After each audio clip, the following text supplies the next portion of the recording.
everyone, welcome to Sweet Tomato Vine Homestead. I'm Linda. Today we are talking about making sure that you're following directions on how to start your seedlings. And as we always talk about our seed starting mix, first of all, you want to make sure that you get a seed starting mix. If you don't purchase a seed starting mix, and it will say seed starting mix on the packet, don't just go and purchase any type of potting soil or garden soil or any type of compost to start your seedlings in, because they'll be too heavy for those tiny seedlings to work their way, those seeds to start to germinate and work their way up to the top of the soil. So you want to make sure that you get a seed starting mix. Please do not get any soil out of your yard, because it will be too heavy. It will not allow those seeds to germinate. And the next thing that you want to do after you get your seed starting mix is that you want to, before you start your seedlings, plant your seeds in it, you want to moisten the soil before you start. Don't just place the dry soil in your seed starting trays. Go ahead and moisten your soil before you put it in your tray. And you don't want to get your soil just totally saturated with the water. You want to have it where your mix is crumbly, and that you can make like a, see how that's rolling in my hand, but when I crumble it crumbles. That is the way that you want to have your soil before you put it into your seed starting trays. And another thing is, once you get ready to plant your seeds, you want to make sure that you read the directions on the seed packet. I know some seed packets may not have directions, but it's important to know what that seed requires to germinate. And we talked about in the last video seed stratification, and that is where you place your seeds in the refrigerator to get them to germinate.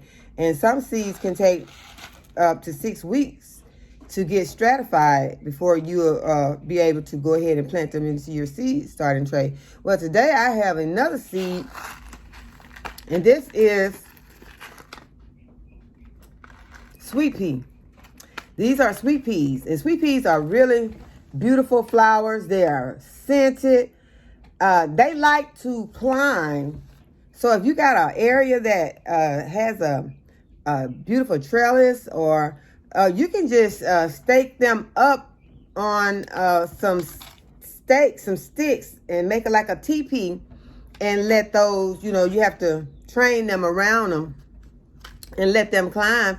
And this one has different colors in it. And so the packet says that you need to, we talked about stratification. These has to be scarificated. Scar is meaning that you're going to have to prick this seed in some sort of way, because this is a little hard seed. And some seeds that you might not think need to be, or that it won't help them, but in some cases it'll help some seeds that you've been usually just going and sowing them, and they will germinate after a certain amount of time. But if you go ahead and scarify those seeds, then those seeds will germinate even faster. Or if you just go ahead and soak those seeds for overnight, or just for 6 hours, then they'll germinate faster. So scarifying these, it called for putting them, getting a clipper, a fingernail clipper, and taking this seed and kind of pricking the seed on the end. I tried that. that was just really hard for me. Now, you may be able to do that, but that was, to me, very hard. So what I decided to do is I take another route, which is not following directions exactly, but it's still trying to achieve the same effect. So what I did, I took my file, and I tried to do it this way first, like that, not working. But what I did, I put it in my hand, and I took the little seed, and I just scratch it against the file for a little while, and I feel it, and it feels rough, letting me know that it has been scarred. So then I drop it. It said drop it, put it in some warm water, and you're going to soak them overnight. So that's what I'm going to do to these seeds. I'm going to scratch them against this file so that I can scar them up. And what I plan to do, because, I don't know what the weather is going to do, because this weather's been off and on, back and forth. Today, I think it's like, well, when I last checked, I went outside earlier, it was like 58 or 59 degrees outside. It wasn't so cold, but it's just so windy. I was able to get some work done outside, but I didn't finish because it was just so windy. And I had planned to make a video outside, but I didn't want to be, having you all to have to try to hear me over the wind, because the wind was so strong that, it was really strong. It barely let me out the door when I was trying to open my back door. I thought something was wrong with my door. It was the wind was blowing against it. But I'm scarifying these seeds to get them to the point that they'll be able to germinate really good for me, because I want to be able to get these sweet peas. I want to be able to enjoy them. I'm probably scratching my nail up too. So if you got nails that you're worried about, but I'm not worried about mine. When I work in the garden, nails are not your first priority. It don't hurt to keep them looking good, but they're not first priority. I'll cut them if they start looking bad and put some polish on them. But that's just important to make sure that you follow these instructions and, do what your seed packet says, so that you'll be able to get good germination on your seedlings.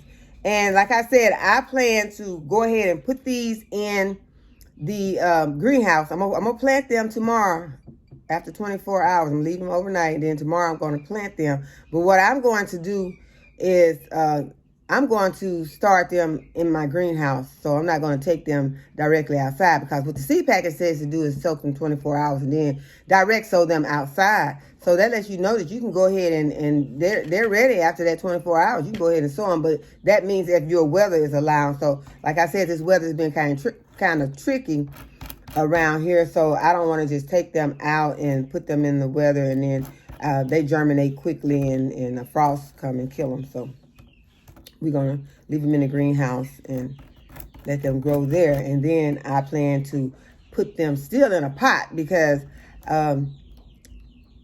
I haven't been doing a lot of climbing things, because I really haven't set up an area just for climbers, which I plan to do. But right now I just have not done that. And so I plan to put them in a pot.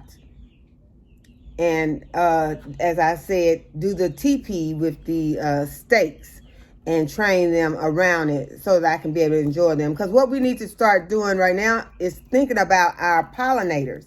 And our pollinators are what is going to help our fruit to appear on our plants. When we plant like squash and different things like that, once they get that little flower on them, then they're going to need some pollinators. And if you don't have any flowers in your garden, then you're not going to be able to attract any pollinators. So keep that in mind while you're doing your seedlings. Go ahead and start thinking about flowers. You might have your main focus on food, but you are going to need some pollinators in your garden in order to have a productive garden. You want those squash plants to grow and those cucumber plants to grow, but they're going to need pollinating in order to bear fruit. So keep that in mind when you're planting your seedling. And the other thing that I wanted to talk to you all about is when you're going to the store to purchase your pots, be sure that you are looking underneath your pot to make sure that the pot that you are choosing is a food grade pot. Because if you get a pot that is not a food grade pot and you plant your food in it, it'll be okay now for a flower, something that you are not going to eat. But to put your food in a pot that is not food grade could cause health problems for you and your family, because a lot of those pots may have some chemical that they used when they were making those pots, because they weren't for growing food. So keep that in mind when you're getting your pots, that you want to make sure that you get food grade pots. I purchased these pots from Family Dollar the other day, and the reason why I bought these pots this big is because I have some fruit trees that I need to get planted, and they're in a pot that I purchased them in last season, and I purchased them at the end of the season, and now they are getting their buds and they're about to bloom. I need to go ahead and get them in their pot that's going to be their home for this season, which I'll probably plant them in the ground at some point.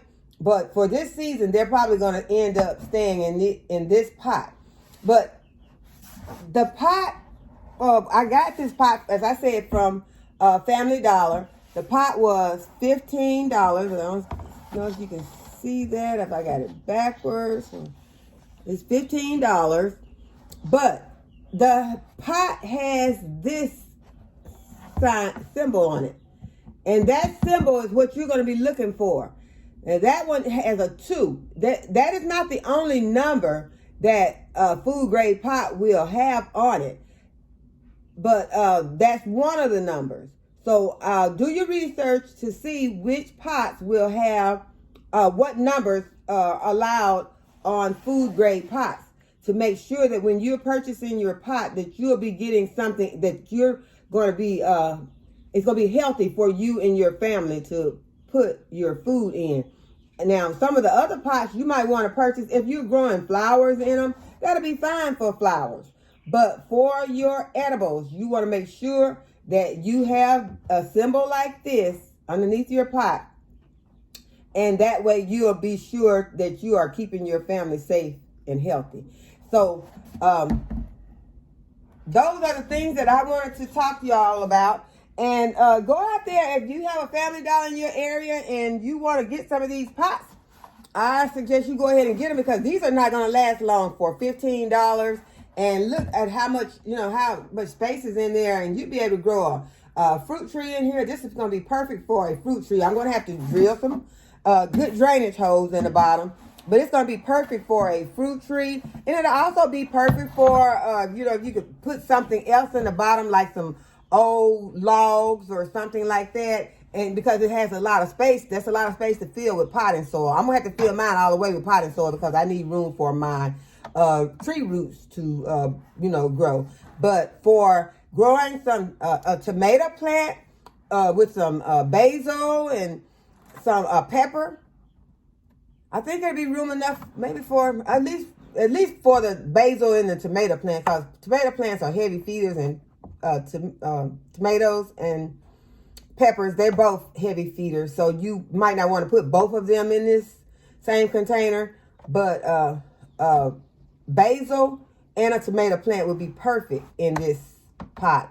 And like I said, you could put something at the bottom to take up some of the space, so you wouldn't have to use so much potting soil. But I hope you all learned something from this video today. I hope that you will give the video a thumbs up, share it with your social media, and subscribe to the channel.